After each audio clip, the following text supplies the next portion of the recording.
Houston/Corpus Christi. The sun came out in Houston late Tuesday for the first time since Hurricane Harvey slammed into Texas last Friday, but the problems in the rain-soaked city, the fourth largest in the United States, are not going away.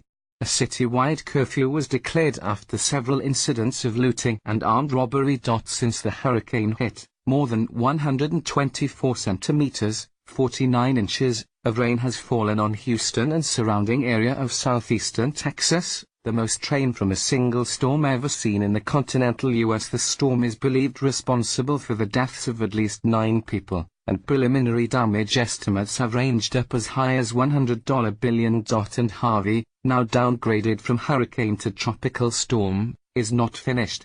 The swirling storm moved offshore into the Gulf of Mexico but is forecast to make landfall again late Tuesday night or Wednesday along the Texas-Louisiana border, bringing as much as 30 centimeters, 12 inches, of additional rain.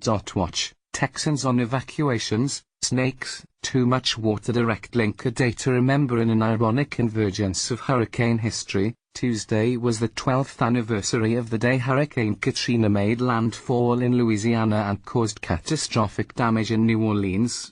Houston's mayor, Sylvester Turner, imposed a curfew from midnight until 5 a.m. after a number of crimes and several arrests were reported. It was not immediately clear whether the curfew would affect rescue efforts that have been continuing around the clock. About 10,000 flood victims have been packed into Houston's convention center, far exceeding its capacity, so city officials began moving some families to an arena that is home to the Houston Rockets professional basketball team. Sunshine brings a warning. The break in the weather that brought the sun out prompted authorities to warn residents not to try to return to their flooded homes. Many streets and highways are still impassable, and water levels continue to rise in reservoirs that already were overflowing. Still, a flood control officer in Harris County, which includes Houston, said, "For the first time since Saturday night we are seeing a glimmer of hope." The flood control officer, Jeff Lindener, added quickly, though, "It is going to take time for all of this water to get out of here." Cabinet members joined Trump. President Donald Trump and his wife, Melania, inspected the indescribable damage and rescue work in southeastern Texas Tuesday.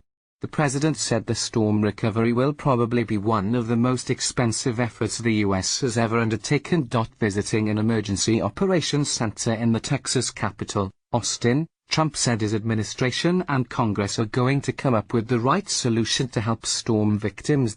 4 members of Trump's cabinet accompanied him. Health and Human Services Chief Tom Price said his department was trying to make sure storm victims get the medical care they need, especially chronic disease sufferers who may be unable to reach their regular physicians.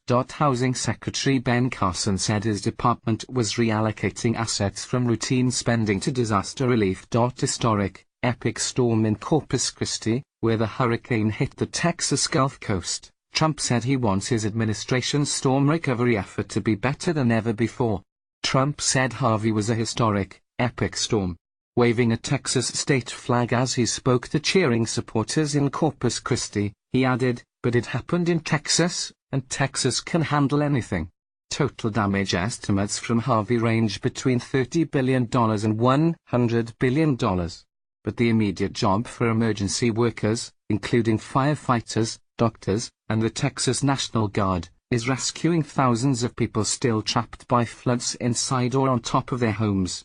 More than 3,500 people in the Houston area already have been rescued in around-the-clock efforts by emergency personnel and volunteers pushing boats, rafts, inflatable dinghies and even floating plastic furniture through streets and highways that now resemble brown, debris-filled rivers.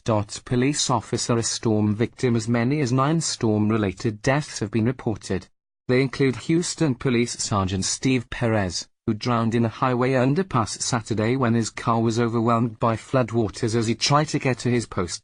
Police Chief Art Acevedo could barely hold back his tears when he talked about Perez, saying the 59-year-old veteran officer will get a proper tribute from the city as soon as possible. Even as Harvey prepares to move north overland and start to dissipate, it will still bring lots and lots of rain inland. Forecasters are already posting flash flood watches for Arkansas, Tennessee, and parts of Missouri and southern Illinois.